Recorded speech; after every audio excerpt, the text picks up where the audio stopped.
ঘটনা হচ্ছে আহলুস সুন্নাহ ওয়াল জামাত যে আকীদাগুলো নিয়ে মাঠে ময়দানে কাজ করে প্রত্যেক জিনিস মেরাজের হাদিস দিয়ে এস্টাবলিশড হয়।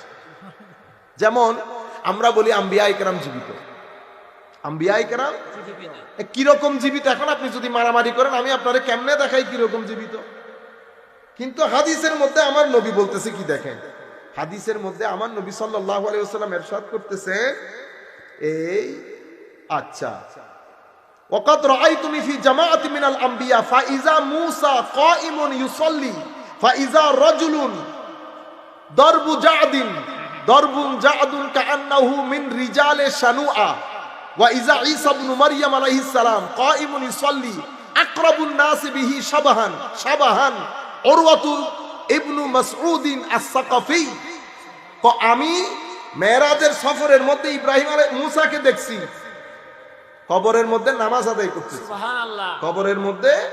কিন্তু আমার উস্তাদ বলতেছে বেটা এখানে ইউসাল্লিমানি নামাজ আদায় না, ইউসাল্লিমানি নবী দাঁড়িয়ে নবীকে সেলুট দিচ্ছে, মানে নবীর প্রতি দরুদ শরীফ করতেছে।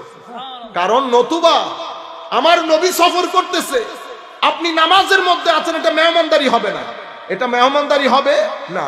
তো এখানে ইউসাল্লিমানি উনি আমার ইন্নাল্লাহ ওয়া মালাইকাতুহু ইউসাল্লুনা আলান নবী, এখানে ইউসাল্লিমানি সালাত আদায় না, কয় এখানে ইউসাল্লিমানি সালাতু সালাম দিচ্ছে আমার নবীকে। কিন্তু আমার নবী কি বলেছে জানেন? তো মূসাকে দেখতে সনুয়া গোত্রের সুটাম দেহি মানুষের মতো দেখছি, সুটাম দেহি মানুষের মতো দেখছি। ঈসা আলাইহিস সালাম কি রকম? তো ঈসাকে দেখেছি, ঈসার কবরের মধ্যে ঈসা স্যালুটেশন দিচ্ছে। তো ঈসা আলাইহিস সালাম দেখতে একেবারে উরওয়া বিন মাসউদ আস-সাকাফি রাদিয়াল্লাহু তাআলা আনহুর মতো। তাইলে শরীরের শেপ না থাকলে আমার নবী কি বলতেন? উরওয়া ইবনে মাসউদের মতো। শরীরের শেপ যদি না থাকতো আমার নবী কি বলতেন? যে সনুয়া গোত্রের সুটাম দেহি পুরুষের মতো। আপনারা বুঝতে পারেন রুয়ে জমিনের মধ্যে মানুষ 5 ধরনের। কয় ধরনের? প্রথমটা মুশরিক। প্রথমটা কে? মুশরিক। আমার নবীর ভিতরে, আমার নবীর ভিতরে এই মুশরিক যারা আছে তারা আল্লাহ যে আল্লাহর বান্দা, আব্দিয়ত, মুশরিকরা এটা স্বীকার করে না। এদের দাবি হচ্ছে যেহেতু এই মুজিজা ওনার মাধ্যমে প্রচারিত হয়েছে, সুতরাং উনি আর বান্দার পর্যায়ে নাই, উনি কোথায় চলে গেছে?